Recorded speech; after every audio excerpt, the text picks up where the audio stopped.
دوجار ئاگربەستی نێوان قەوارەی زایۆنستی و بزوتنەوەی جیهادی ئیسلامی ڕاگەیەندرا. ئەو جەنگە لەلایەن پەڕگیرانی زایۆنستیەوە بە ئامانجی بەکارهێنانی بوو بۆ کەمپینی هەڵبژاردنەکان کەچی جارێکی تر بێهێزیە و قەوارەی بەرجەستە کردەوە. بەرپرسانی زایۆنیست و هاوپەیمانەکانی لە جیهاندا بەردەوام بانگەشەی ئەوە بڵاو دەکەنەوە گوایە ئیسرائیل تەنیا ڕژێمی دیموکراتی ناوچەکەیە، بەڵام بەردەوام بێبنەمایی ئەو درۆشاخدارە ئاشکرا دەبێت. لەلایەک بەرپرسانی لەسەر بنەمای دین دەیانەوێت جگە لە جوولەکە لە ناو ئەو قەوارەیەدا نەژی. تەنانەت جوولەکەکانیشان لەسەر بنەمای ڕەگەزپەرستانە پۆلیان کردووە. ئەشکەناز بە پلەی یەکەم دێن کە خۆراوین، لە دوای ئەوان سەفاردیم کە خۆرهەڵاتین. لەوانیش خوارتر جوولەکەی ڕەشپێستی فالاش کە بە چاوی سووک سیر دەکرێن.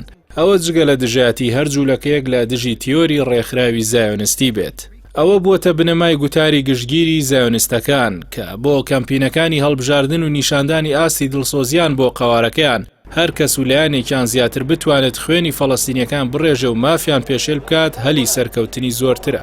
بۆیە لەم کاتەدا تیۆری فەرماندە سەربازەکانی جیهادی ئیسلامی هەڵگیرساندنی ئەو جەنگەی ژن و منداڵ و سڤیلی فەڵەستینی کەرتی غەزەی کردە ئامانج دەچێتە چوارچێوەی ئەو سیاسەتە ڕەگەزپەرستانی کە دەیان ساڵە بەردەوامە.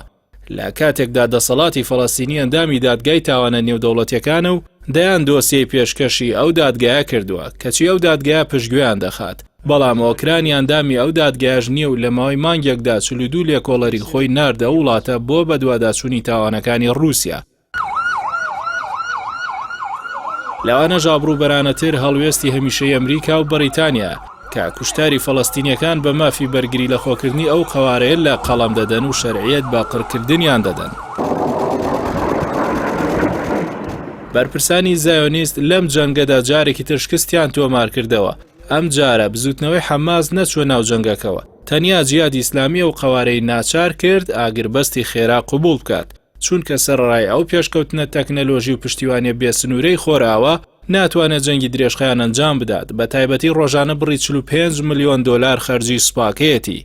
مەرجی بەردانی دوو سەرکردەی جیهادیشی قبول کرد. ئەم شەڕەتوانی ئەوە بچەسپێنێت فەڵەستینیەکان لە غەزە و کەناری خۆراوە کە بە دیواری ڕەگەزپەرستانە خراونەتە نێو زیندانی گەورەوە یەکڕیزن و بۆ دەستەبەرکردنی مافی چارەنووسیان ئەو هاوکێشێشی سەپاند کە دەکرێت پارتێکی بچووک خواستی خۆی بەسەر ئەو قەوارەیەدا بسەپێنێت کە خاوەنی سەدان کڵاوی ئەتۆمیە.